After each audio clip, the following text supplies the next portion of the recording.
The highest award that Washington State University can confer upon an individual is an honorary degree. This honor is something reserved only for those individuals who have achieved extraordinary distinction. In recognition of learning or devotion to literature, art, or science, today's honorary degree recipient exemplifies these ideals and has contributed to our great university in transformative ways. As a lifelong champion and patron of the arts, his shared collections have connected people across disciplines, generations, and cultural backgrounds. It is with tremendous pride that I introduce to you this truly transformational leader, Jordan D. Schnitzer. Mr. Schnitzer has created one of the nation's largest collections of contemporary fine art prints, a collection which is widely and publicly shared across our nation. He has been recognized with many honors and awards for his civic and cultural leadership. Mr. Schnitzer and his family's foundation have funded and organized over 90 exhibitions of works in his collection, exhibitions that have traveled to over 60 museums, including our own WSU Museum of Art. His contributions to Washington State University have led to the foundation for making a dream of a new Museum of Art a reality. We thank him so very much for his generosity and for his contributions. He believes that all people must have the opportunity to experience the arts as a part of the living fabric of our daily lives. His contributions create a positive impact on all of us and will continue to do so in the future. His mother, Arlene, is here with us this morning as well. And Arlene, it is wonderful to have you here and to share Jordan with WSU. Now, I would ask Regent Worthy and Mrs. Schnitzer to please join me here at the podium.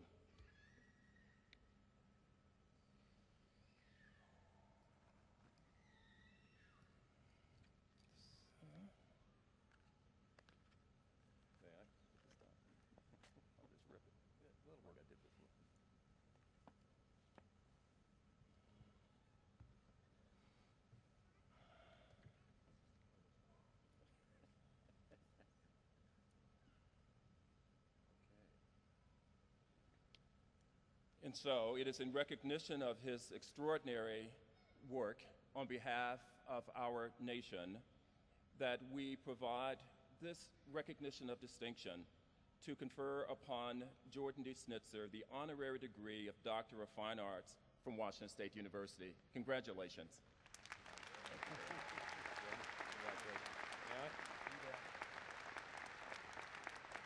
Great. And that makes you a full-blown Coug, you know. We're there.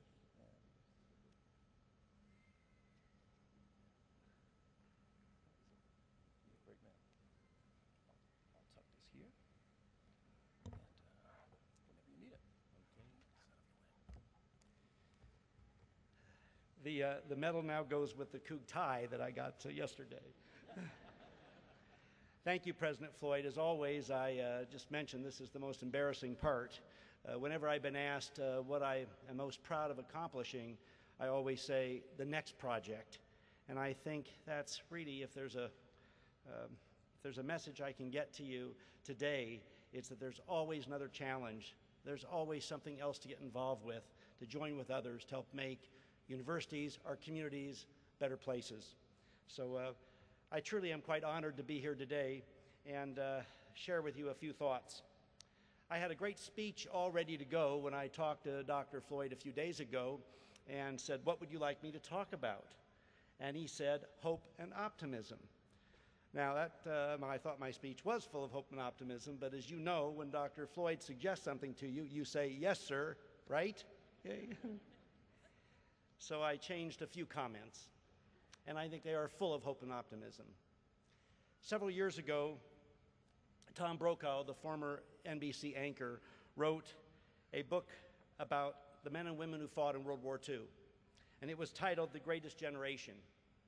And he was right. Those grandfathers and great-grandfathers and grandmothers and great-grandmothers, they were courageous, and they fought. Many died. fighting for the ideals of freedom, fighting for us to be here today, letting us build our families, our communities, and they made the ultimate sacrifice. Thankfully, they were successful, and that's why we are here today. And therefore, all of us in Pullman, in the state of Washington, in this fabulous country, okay, we're blessed by what they did. At the same time, we're facing today challenges that may be different, but they're equally threatening as that greatest generation faced 75 years ago. You pick up a newspaper, you watch TV, you go online, and you see the issues all around the world in Syria, Afghanistan, Iran, Iraq, Israel, and Palestine. We see man's inhumanity to man in a staggering way. It brings tears to our eyes. You see countries with Putin now pushing Russia, causing problems, China trying to exert its leadership role on the world stage. And in this country, in the last few weeks, we've seen the events in Ferguson.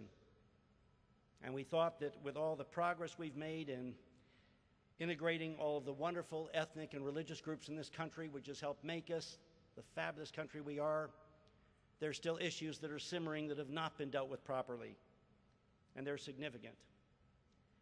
It was different when I was growing up. I remember in the 4th grade when President Kennedy was president and the Cuba issue was going on. I remember going to bed and praying that there wouldn't be a nuclear war. I remember in 4th grade putting my hands over my head and getting underneath my desk, assuming that would somehow protect us from a nuclear holocaust. But in the end, even though there may have been a crazy moment with a president or a premier, you think they would have finally picked up that red phone on each of their desks and said, hey, what's going on? And in looking back over the last 50, 60 years, it really was a pretty calm time. And yet we know now that the seeds of many things have been germinating in many countries and in this country for years, have risen their ugly head. And I know that for all of the parents and grandparents and faculty who are here, none of us would have wished that the world would be in the state that it's in today. Now, this sounds pretty pessimistic, and there is a glass half empty to this. But in thinking about President Floyd's comment to me to speak about optimism and hope, I suddenly felt very optimistic and hopeful coming here. And that's because of all of you.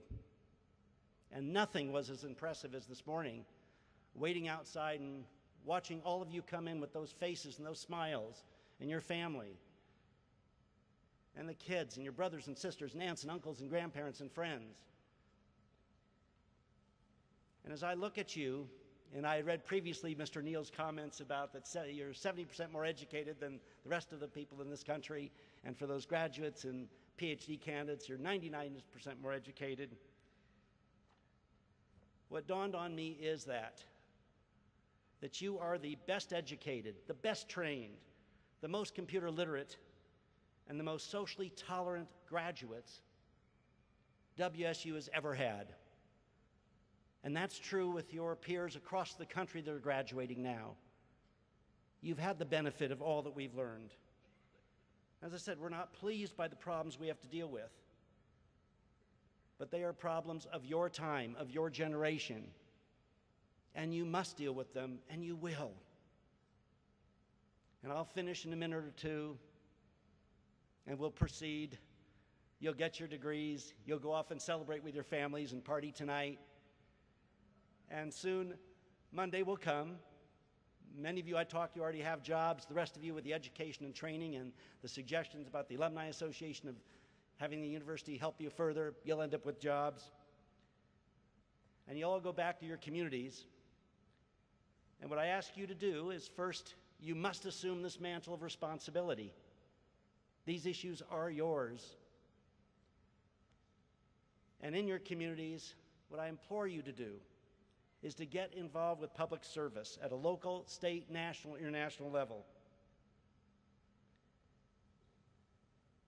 Joining together with others, with the training you've had, you can and will make a difference. And now what I want to suggest is a way to help you, because ultimately what we all strive for is balance. And balance is pretty hard to get today with all the competing distractions we all have. And yes, I'm now going to talk a little bit about the arts, which I couldn't get away with without talking about. So amidst your work, amidst your families, amidst dealing with all these issues I've just talked about, what I'll plead with you to do is get involved with the arts. Why? Because for me, the arts have been a place of refuge. I love all the arts: dance, music, theater, and especially visual arts. When I go to an art museum like I have here yesterday and previously and in other communities, it lifts my soul, raises my spirits, and I realize the arts have always been the highest ideals of society. Artists have always been and will be the chroniclers of our time. They force us to deal with the social issues, the political issues, the themes of current topics. And I know for me, and I know if you experience this too when you go there, and you open yourself up to it, okay, it speaks to you and does something to you. And whatever problems you went in there with, you'll go away calmer and maybe a clearer perspective as to how to deal with those issues. Now, for all you Cougs, when you come back in a few years, as you will, there'll be a new museum on this campus, and I've been proud to be associated with it. And this morning, when I went around and met a few people, Elise Ellington, who's going to dental school, and Chris Roderick in engineering, and Kayla Huff, where are you? Are you right in front of me someplace? Okay, you all, some of you had said you'd been in the museum already, and I want a commitment that all of you, when you come back, will go to this wonderful new museum. Right now, there's a show, and why the museum is so important to this campus. There's an exhibition of an artist named Roger Shiomura, and this goes back to exactly what I was talking about. Roger Shiomura was a Japanese-American born in Seattle, third generation. World War II came, along with 110,000 other Japanese Americans. They were interned. He went to Minidoka. He was 3 years old. Luckily, his father was a pharmacist, got a job and was able to move out of the camp to Chicago. Ultimately, Roger came back to the University of Washington, got an art degree, and has taught at the University of Kansas his whole career. That exhibition, which I saw a month or two ago and saw yesterday again, is exactly why art is so important to us. It deals with these issues of racial issues and stereotyping. And for me and all of you, with these big international issues and national issues I talked to you about, when you go see an exhibition like that, you can't help but maybe think about those issues in maybe a different way. And we've been all lucky on this campus to have Chris Bruce, the director of the museum, who's such a good friend and done an amazing job with that exhibition space, and what he's going to do with the new space is incredible. So let me conclude with this. And if you remember anything from this talk, it's that statement that too much is given, much is expected. And you've all been given a lot. The sacrifices your family made, you've made, those of you who stood up and working full time, amazing. But you've had the gift of this incredible education. No question, you've worked hard to get it. But you are the lucky ones. And now you must take on that mantle of responsibility I talked about. And you and your peers have to deal in the future with those issues. So congratulations and thank you. Thank you in advance for all that you're going to do to help continue to make this country the leading country in the world, the leader economically, the leader in compassion, the leader in peacemaking, and help continue to make this country the standard that every citizen in the world wants, admires, and wants to look up to. Thank you in advance for you ultimately being the greatest generation in the 21st century. Go Cougs.